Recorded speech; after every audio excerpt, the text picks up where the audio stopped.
Không biết chơi cái gì bây giờ? À, mình rủ bạn mình đi quán net. Chắc mẹ mình không thấy đâu.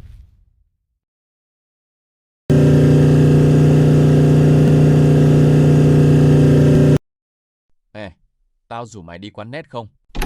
Ok, đi luôn.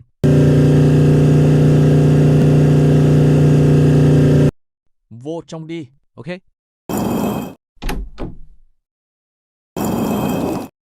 Chú ơi, bán cho hai người chơi đi. Được rồi, hai đứa chơi đi. Dạ. Women.